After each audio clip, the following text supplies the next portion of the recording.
उनके वैज्ञानिक उपन्यास, बाल उपन्यास, बाल कहानी संग्रह जैसी पुस्तकें प्रकाशित हैं।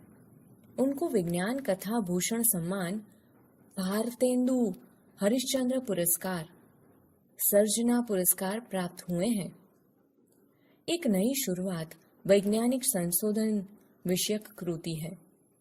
यहाँ दो वैज्ञानिकों की अद्भुत सिद्धि का वर्णन प्रस्तुत है। प्रोफेसर रामेश और उनके सहायक माधवन के जीवन के वे अद्भुत क्षण थे। उनके जीवन में आज वह होने वाला था जो अद्भुत ही नहीं, असंभव भी था। मानवता के इतिहास में आज पहली बार मानव प्रक्षेपण यंत्र का परीक्षण संपन्न होने जा रहा था। दो अति शक्तिशाली कंप्यूटरों और द्रव्य विश्लेषण यंत्रों द्वारा निर्मित वह मानव प्रक्षेपण यंत्र दो खंडों में विभक्त था। यंत्र का एक भाग प्रोफेसर की प्रयोगशाला में तथा दूसरा भाग वहां से 500 मीटर दूर स्थित माधवन के घर में स्थापित किया गया था। प्रोफेसर रामेश ने कंप्यूटर पर अंतिम कमांड देने के बाद गर्व से स्क्रीन की ओर देखा। उनका चेहरा एक विशेष प्रकार की आभा से दमक रहा था। कुछ ही पलों में कंप्यूटर ने प्रोसेस रेडी का सिग्नल दिया। प्रोफेसर रामेश ने अपने सहयोगी माधवन को फोन पर अलर्ट किया और धड़कते दिले के साथ कंप्यूटर चालित चैम्बर में प्रविष्ट हो गए और अगले ही क्षण मानव प्रक्षेपण यंत्र अपनी जटिल प्रक्रिया को संपादित करने में व्यस्त हो गया। दूसरे छोर पर बैठा हुआ माधवन दम साधे कंप्यूटर स्क्रीन पर आंखें गड़ाए हुए था। प्रोफेसर का शरीर अपने मूल तत्वों में विभक्त होना प्रारंभ हो गया था। बस अब कुछ ही क्षणों की बात थी। लेकिन इस समय माधवन को एक एक क्षण 1 साल के बराबर लग रहा था और इसी अंतराल के बीच सहसा उसके दिमाग में वह घटना कौंध गई जब वह प्रोफेसर रामेश से पहली बार मिला था। वह ऐसा ही एक गर्म दिन था जब वह प्रोफेसर रामेश के जिगरी दोस्त आनंद मेहता का सिफारिशी पत्र लेकर पहली बार उनकी लैब में पहुंचा।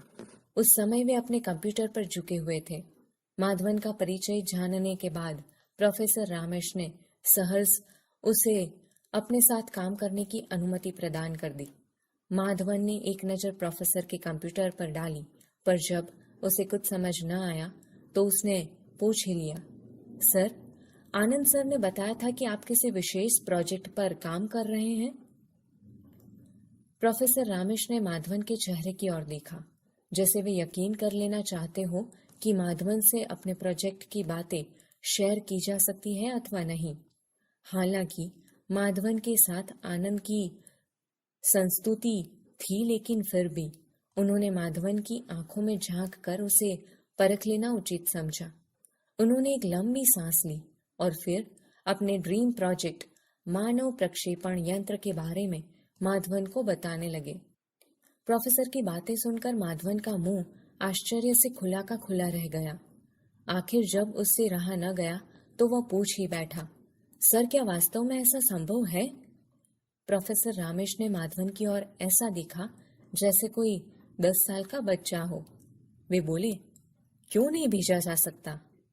कहते हुए प्रोफेसर रामेश एक क्षण के लिए रुके, पर माधवन की ओर से कोई प्रतिक्रिया व्यक्त न होने पर वे रुके नहीं। उन्होंने अपनी बात आगे बढ़ाई, अरे भाई, ये तो तुमने 5वीं क्लास में ही पढ़ा होगा कि प्रत्येक वस्तु एक विशेष प्रकार के अणुओं से मिलकर बनती है। अणु परमाणुओं से मिलकर बनते हैं और किसी भी परमाणुओं को आकार मिलता है उसके अपने भीतर मौजूद इलेक्ट्रॉन, प्रोटॉन, न्यूट्रॉन के कारण। हाँ, ये तो बहुत सामान्य सी बात है। माधवन ने उनकी बात का समर्थन किया। यदि हमें किसी वस्तु की संरचना को समझना हो तो हम क्या करेंगे? हम उस वस्तु के अणुओं, परमाणुओं का अध्ययन करेंगे। प्रोफेसर ने बातों का सिलसिला आगे बढ़ाया। यह ठीक वैसा ही है जैसे किसी मशीन के अंदर के कलपुर्जे की बनावट और उनके कार्य करने की विधि। माधवन मूर्तिवत प्रोफेसर रामेश की बात सुन रहा था। प्रोफेसर का वक्तव्य जारी था। यह तो रही बनावट की बात। अब आती है किसी वस्तु को तरंगों के माध्यम से कहीं भेजने के बाद तुम्हें तो मालूम ही है कि ऊर्जा कभी नष्ट नहीं होती है। हाँ, उसका स्वरूप परिवर्तित किया जा सकता है, जैसे विद्युत ऊर्जा को यांत्रिक ऊर्जा में, आणविक ऊर्जा को विद्युत ऊर्जा में। अब हम आणविक ऊर्जा को उदाहरण के रूप में लेते हैं। यह ऊर्जा यूरेनियम, थोरियम आदि तत्वों को तोड़कर प्राप्त की जाती है। इस काम के लिए परमाणु रिएक्टर काम में लाए जाते हैं। इससे हम यह आसानी से समझ सकते हैं कि किसी भी वस्तु को उसके मूल तत्वों में तोड़ा जा सकता है, और अगर किसी वस्तु को उसके मूल तत्वों में विभक्त किया जा सकता है तो उन मूल तत्वों को आपस में जोड़कर उस तत्व को दोबारा भी मूल रूप में प्राप्त किया जा सकता है। हाँ, यह तो है। माधवन ने उसकी बात का समर्थन किया। प्रोफेसर रामेश ने अपनी बात आगे बढ़ाई। और तुम्हें यह भी मालूम है कि हमारा शरीर भी विभिन्न प्रकार के तत्वों से मिलकर बना है।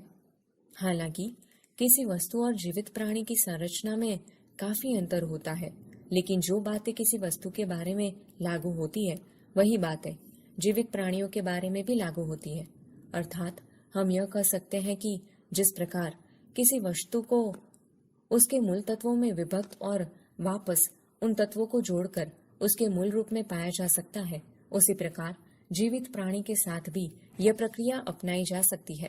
लेकिन यह दूसरी प्रक्रिया पहली के मुकाबले काफी जटिल और श्रम साध्य होगी।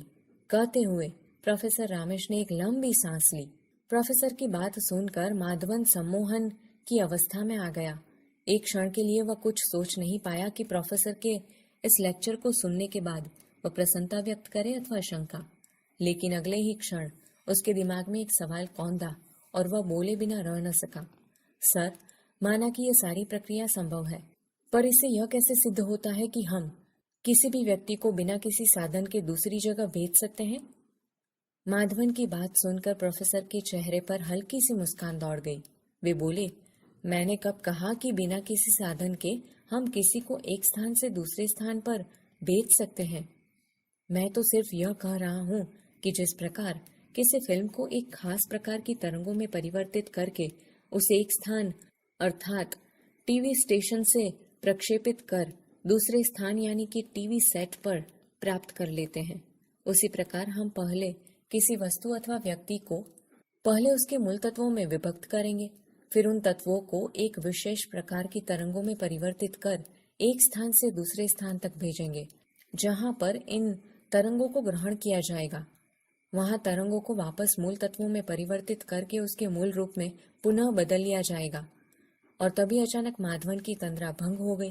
कारण था मानव प्रक्षेपण यंत्र से जुड़े पावर सप्लाई बॉक्स से उठने वाला धुआं। यह देखकर माधवन हक्का बक्का रह गया। उसने मॉनिटर पर उड़ती सी एक नजर डाली। प्रोफेसर रामेश का शरीर तरंगों में परिवर्तित होकर प्रक्षेपण यंत्र के रिसीवर की ओर चल पड़ा था। लेकिन अचानक हुई यह दुर्घटना। माधवन का शरीर पसीने से नहा उठा। इससे पहले कि वह कुछ करता, कमरे की पावर सप्लाई ऑफ हो गई। माधवन के हाथ पैर फूल गए। उसकी समझ में नहीं आ रहा था कि वह क्या करे, क्या नहीं। उस समय सिर्फ यंत्र की रडार प्रणाली और उससे जुड़ा कंप्यूटर ही काम कर रहा था। प्रक्षेपण यंत्र का नियंत्रण कक्ष फेल हो जाने के कारण प्रोफेसर रामेश का तरंग रूप में परिवर्तित शरीर प्रक्षेपण यंत्र की रिसीविंग प्रणाली के नियंत्रण से बाहर जा चुका था। लेकिन सुकून की बात यह थी कि तरंगों में परिवर्तित प्रोफेसर के शरीर की स्थिति कंप्यूटर पर प्रदर्शित हो रही थी। मानव प्रक्षेपण यंत्र की दूसरी इकाई ठप हो जाने के कारण प्रोफेसर रामेश का तरंग स्वरूप अपनी गति खो बैठा और वह हवा के बहाव के साथ प्रयोगशाला के पीछे बहने वाले नाले की ओर उड़ चला। नाले के किनारे बनी झुग्गियों के बाहर काफी चहल पहल थी। वहां पर अभी अभी शराब पीकर आए दो लोग आपस में गाली गलौज कर रहे थे। पास में चेचक के दो मरीज लेटे हुए थे। उनसे थोड़ी दूर बैठे बच्चे खाना खाने की जिद कर रहे थे। उसकी माँ पास में जल रहे चूल्हे की गीली लकड़ियों से जूझते हुए अपने बच्चों को बुरी तरह से डांट रही थी। उधर माधवन की दशा देखने लायक थी। उसका दिमाग काम नहीं कर रहा था। कभी वह फायर ब्रिगेड वालों को फोन कर रहा था, कभी बिजली के मिस्त्री को और कभी अपने आप से बातें करने लग जा रहा था। उस उपक्रमों में 15 मिनट का समय कब व्यतीत हो गया यह पता ही नहीं चला। सहसा माधवन के दिमाग में एक नया विचार कौंधा। उसने प्रक्षेपण यंत्र के स्विच को पावर बॉक्स से निकाला और सीधे बिजली के स्विच से जोड़ दिया। देखते ही देखते कमरा रोशनी से भर गया, मानो प्रक्षेपण यंत्र फिर से सक्रिय हो उठा। संयोग की बात यह थी कि प्रोफेसर का शरीर अभी भी नियंत्रण कक्ष की सीमा में था। मशीन की कार्यप्रणाली ऑन होते ही वे तरंगे रिसीवर की ओर घूम गई। कुछ ही क्षणों में वे तरंगे प्रक्षेपण यंत्र द्वारा रिसीव कर ली गई और उसकी कार्यप्रणाली पुनः उन तरंगों को अपने मूल स्वरूप में परिवर्तित करने लगी। माधवन जल्दी से रिसीवर को चैम्बर के पास पहुंचा और उसमें लगे बटनों को दबाने लगा। चंद क्षणों के अंतराल के पश्चात रिसीवर ने सारी प्रक्रियाएं सफलतापूर्वक संपन्न कर लेने का संकेत दिया। उसी क्षण रिसीवर के चैम्बर में हलचल हुई और प्रोफेसर रामेश बाहर आ गए। माधवन अपनी उत्तेजना को संभाल नहीं सका। वह लपक कर प्रोफेसर के पास पहुंचा और उन्हें अपनी बाहों में भींच लिया। लेकिन अगले ही क्षण प्रोफेसर का अचेतन शरीर माधवन की बाहों में था। माधवन ने प्रोफेसर को बगल के कमरे में लिटा दिया और बिना कोई समय गवाए डॉक्टर को बुलाने के लिए फोन मिलाने लगा। डॉक्टर ने आते ही प्रोफेसर का चेकअप किया। उन्होंने प्रोफेसर रामेश को एक इंजेक्शन लगाया और फिर दिशा निर्देश देकर चले गए। लगभग आधे घंटे के बाद प्रोफेसर रामेश को होश आया। यह देखकर माधवन की जान में जान आई। वह बोला, बधाई हो सर, आपका प्रयोग। प्रोफेसर रामेश के मस्तिष्क में काफी उथल पुथल मची हुई थी। एक और थी उनकी वर्षों की मेहनत, उनका महान आविष्कार जो उन्हें भारतवर्ष ही नहीं संपूर्ण विश्व में प्रसिद्धि दिलाने वाला था। दूसरी ओर था उनका कुछ क्षणों का वह अनुभव जिससे वे अभी थोड़ी देर पहले ही दो चार हुए थे।